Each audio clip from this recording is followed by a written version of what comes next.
Bonjour à tous, bienvenue dans ce nouveau point d'actualité sur le coronavirus. Plus les jours passent et plus l'exécutif semble naviguer à vue face au virus.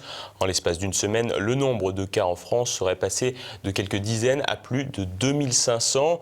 Face à une situation difficilement contrôlable, les gesticulations gouvernementales ont redoublé.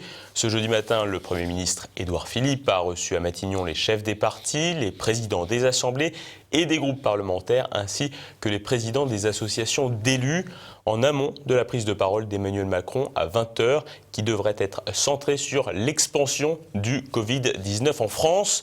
Une réunion qui n'a pas convaincu les oppositions, qu'il s'agisse de la France Insoumise ou du Rassemblement national. Pour le moment, le stade 2, visant à limiter les contaminations, est maintenu, mais le stade 3, correspondant à une circulation active du virus sur l'ensemble du territoire, c'est-à-dire une épidémie généralisée, pourrait finalement intervenir très rapidement. Une fois ce stade atteint, il ne s'agit plus de freiner la propagation du virus comme au stade 2, mais d'en atténuer les effets. Ainsi, en cas de confinement, l'épidémie pourrait être plus longue, mais moins violente, et 15% de la population pourrait être touchée selon certaines sources scientifiques. Un confinement envisageable, mais difficilement applicable en période électorale, à moins d'annuler le scrutin municipal de dimanche.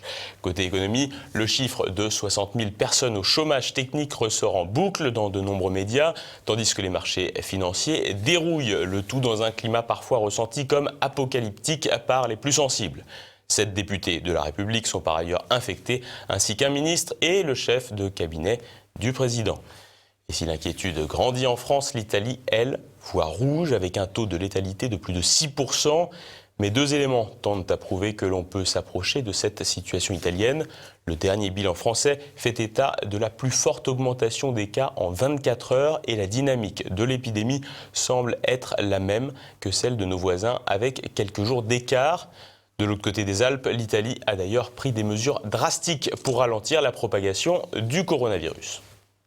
Ma ora disponiamo anche la chiusura di tutte le attività commerciali, di vendita al dettaglio, ad eccezione dei negozi di generi alimentari, di prima necessità, delle farmacie e delle parafarmacie. Nessuna corsa, attenzione, non è necessario fare nessuna corsa quindi per acquistare cibo nei supermercati. Resta ovviamente garantito lo svolgimento dei servizi pubblici essenziali, tra cui i trasporti, dei servizi di pubblica utilità, dei servizi bancari, postali, finanziari, assicurativi, nonché di tutte quelle attività necessarie, comunque accessorie, rispetto al corretto funzionamento dei settori rimasti in attività. L'effetto di questo nostro grande sforzo potremo vederlo solo tra poche settimane, un paio di settimane. Et un pays frontalier de l'Italie fait aussi l'objet d'une attention médiatique particulière, l'Autriche. Nos correspondants du Visegrad Post évoquent la situation de ce pays. L'épidémie de coronavirus progresse très rapidement en Autriche également. Nous avions hier 246 cas. Il y en a aujourd'hui 308, soit une progression de 25% par jour. En plus, on déplore une première victime cette nuit à Vienne. Les principaux foyers de l'épidémie sont le Tyrol, c'est une région frontalière de l'Italie, la capitale Vienne et la Basse-Autriche, c'est-à-dire la région tout autour de Vienne. En conséquence, le gouvernement autrichien a pris des mesures interdisant notamment les rassemblements de plus de 500 personnes en plein air ou de plus de 100 personnes en salle.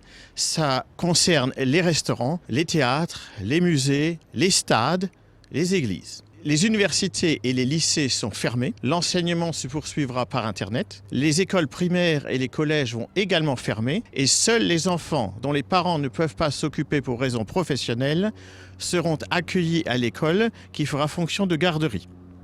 À cet égard, il a été expressément demandé de ne pas confier les enfants à leurs grands-parents, car ces derniers sont les plus vulnérables.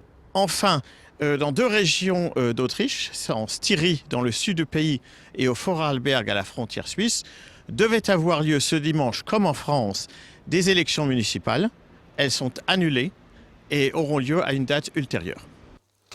Et ailleurs en Europe, des États prennent des mesures drastiques. C'est le cas de la Norvège qui a suivi l'exemple danois en annonçant la fermeture de toutes les écoles, universités, espaces sportifs et culturels ou même les salons de coiffure jusqu'à nouvel ordre. L'Espagne n'est de son côté pas épargnée avec une cinquantaine de victimes et près de 2500 personnes touchées. Des mesures analogues à celles prises par Oslo et Copenhague ont été prises par Madrid. En Allemagne, les travailleurs français sont priés de ne pas se rendre de l'autre côté du Rhin, une demande difficilement explicable au regard des principes qui régissent l'Union européenne et du zèle que met Berlin à les défendre. En revanche, aucun barrage n'a été installé sur les routes et les Français peuvent donc aller dépenser leurs euros sans difficulté de l'autre côté de la frontière.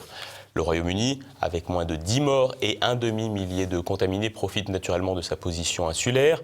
L'Europe centrale et l'Europe de l'Est, moins perméables aux mouvements de population que les grands centres cosmopolites et d'affaires d'Europe occidentale, sont également relativement épargnés.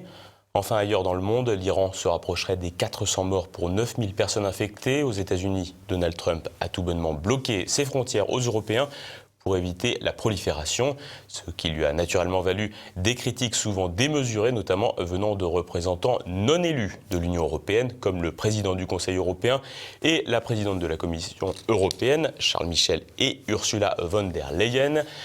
La décision américaine prend effet à partir de vendredi et pour 30 jours. Et pour finir, la Chine a revendiqué seulement 15 nouveaux cas lors des 24 dernières heures écoulées, soit le plus faible décompte depuis le début de l'épidémie. Et voilà, c'est fini pour ce point coronavirus. On se retrouve demain pour une nouvelle édition consacrée notamment à l'intervention présidentielle de ce jeudi soir.